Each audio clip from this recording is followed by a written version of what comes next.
उपस्थित हैं। बताया जाता है पीपीगंज से लगभग 3 साल से किसान चक्कर लगा रहे हैं डीएम कार्यालय का अपने ही उचित मुआवजा के लिए। पूरे प्रकरण को जानते हैं। हमारे साथ कुछ किसान लोग उपस्थित हुए हैं। 3 साल से लोग चक्कर लगा रहे हैं। सरकार ने और जो NHI ने जमीन ले लिया, इन लोगों को मुआवजा नहीं दिया। आखिर ये लोग अब जाएंगे तो जाएंगे कहाँ? अपने ही पैसा के लिए अधिकारियों का चक्कर लगा रहे हैं। चाचा कितना दिन से चक्कर लगा रहे हैं? 3 साल हो गया हम लोग को। कितना जमीन आपकी गई या कितना पैसा अब तक मिल चुका है? 2 एकड़ जमीन हमारा गया। 2.25 एकड़। कितना पैसा आपको मिल चुका है? तो भैया मान कर चलिए पहली बात तो उन्होंने घोषणा किया 2 लाख देने के लिए, पैसा देने के बाद खाते से पैसा वापस बुला लिया गया। मतलब बलगलाया जा रहा है आप लोग के साथ।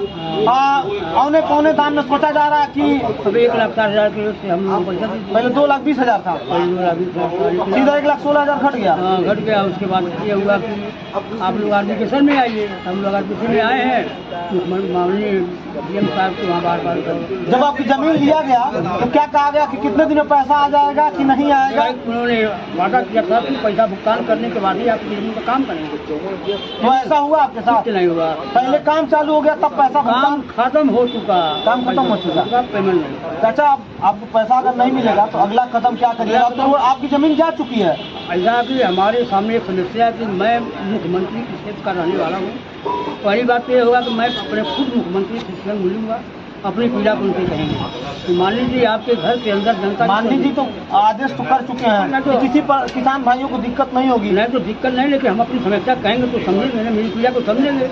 इस नाते हम आदि लगी होगी कि मैं मुख्यमंत्री का मिलूंगा। चलिए, पीपीगंज के सभासद रामानंद दाढ़ी वाले हैं।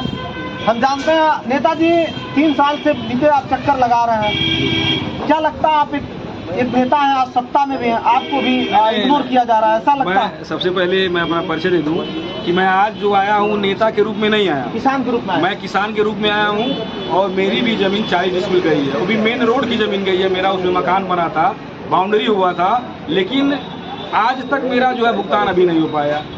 आपने कहा, श्रीमान जिलाधिकारी महोदय ने कहा कि आपका शहरी क्षेत्र है तो शहरी क्षेत्र का जो है सर्किल रेट 2 गुना होता है। ठीक है, मैं मान लिया 2 गुना होता है, लेकिन जो शहरी क्षेत्र का जो सर्किल रेट होता है वो तहसील से आपका व्याख्या आना चाहिए कि किस रेट से उस रेट को न दे करके जो पहले 4 गुना दिया गया था ग्रामीण क्षेत्र का, उसी को कन्वर्ट करके 2 गुना कर दिया गया और सभी किसानों का पैसा जो है काट दिया गया, होल्ड कर दिया गया। तो मेरे कहने का मतलब ये है कि जो मेरा रेट है, जो सर्किल रेट है, पहली चीज कि 2016 के बाद आपने सर्किल रेट क्यों नहीं बढ़ाया, ये थोड़ा गलती है।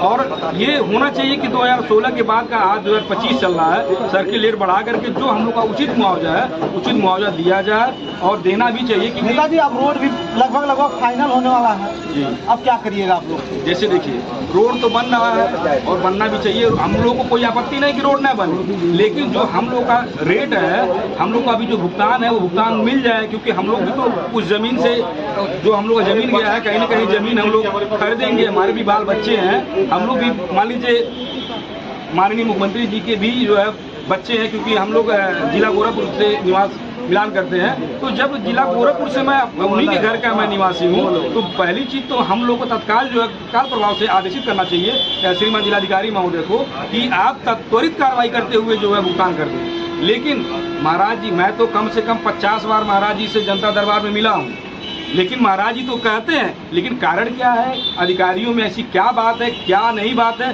कि ये लोग भुगतान क्यों नहीं करना चाहते हैं, ये मुझे जानकारी है। कितना दिन से लगभग मामले को लेकर दौड़ रहे हैं? हम तो जानते हैं लगभग 2 साल से ऊपर हो गया। 2 साल से 2 साल से मैं दौड़ रहा हूँ। मैं क्या, हमारे 1000 किसान हैं जो साथ में आते हैं और आ करके चले जाते हैं। आश्वासन ही मिलता है कि आपको जो है भुगतान जल्द से जल्द कर दिया जाएगा। ऐसा लगता है जो पैसा मिलने वाला है, लगता है ऐसा कि उनका पैसा किराया भाड़ा में ही लगता है खत्म हो जाएगा, ऐसा लग रहा है।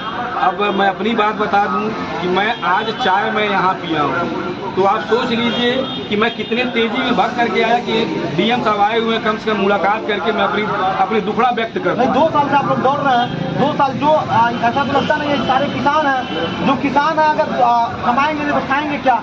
देखिए, जमीन बेच के किराया लगा क्या रहे हैं? सारे लोग मजदूर हैं, कोई कोई जो है 100-200 कमाता है, कोई 400 कमाता है, कोई 2 साल नहीं से कमाता इनका है। जीविका कैसे चल रहा है? जीविका कैसे चल रहा है? अब ये मान के चलिए, इनसे उनसे उधारवाड़ी मांग करके कि भाई आएगा पैसा तो उसी में हम आपको दे देंगे। नहीं, ऐसा तो नहीं है कि जो सरकार फंडिंग किया हुआ है वही लेके चल रहा है लोग। जो फंडिंग जो सरकार वो दिए थे पैसा, पहली चीज तो होल्ड लग गई है। और जो पैसा उन्होंने दिया था तो किसी घर में शादी था, किसी घर में कुछ था, कुछ लोग कुछ जमीन खरीद लिए, तो पैसा कहाँ बचा है? पैसा कहाँ बचने वाला है? 3 साल से पैसा खर्चन हो रहा है।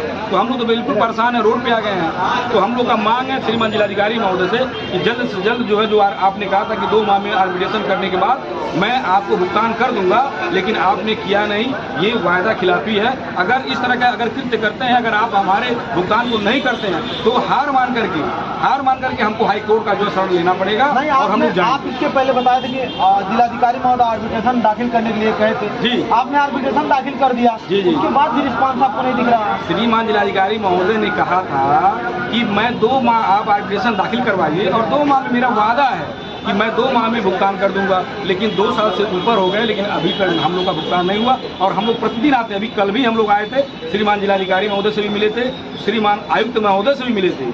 लेकिन केवल यही कहा जाता है कि आप लोग का काम हो रहा है, आप लोग का भुगतान कर दिया जाएगा और उचित मुआवजा दिया जाएगा, जो आप सोचे नहीं थे। अच्छा, हम चाहते हैं, सही है, उनका कहना अगर इस तरह का है तो वो जल्द से जल्द कर देना। जीने का राजा इस तरह वादा कर रहा है, क्या लगता है उनकी बातों पे कोई ठिकाना नहीं है? नहीं। किसके ऊपर आप विश्वास? देखिए, विश्वास तो मुझे है, लेकिन कहाँ से जो है वादा खिलाफी हो रही है ये मुझे नहीं समझ में आ रहा है। क्योंकि देखिए, विश्वास तो है हमको, जो जिलाधिकारी मुख्यमंत्री जी भी आदेश कर दे रहे हैं, मुख्यमंत्री जी भी आदेश कर दिए। अब कहाँ से ये दिक्कतें आ रही हैं ये तो मैं नहीं समझ पाऊंगा। और इस समय भी आज भी हम लोग मिले क्या हैं, आश्वासन मिला है? आज क्या डीएम साहब मिले हैं? उन्होंने क्या कहा बोले है कि 15 दिन में हो सकता है आप लोग काम हो जाए और आप लोग का धन मुहैया करा दिया जाए। तो किसान इस तरह परेशान है। और ये पूरे उत्तर प्रदेश की समस्या है, जमीन को लेकर, राजस्व को लेकर। किसी को मुआवजा नहीं मिल रहा, किसी को कुछ नहीं मिल रहा, किसी को जमीन का किसी ने छिका लिया है। तो देखते रहे पूर्वांचल रफ्तार। जय हिंद।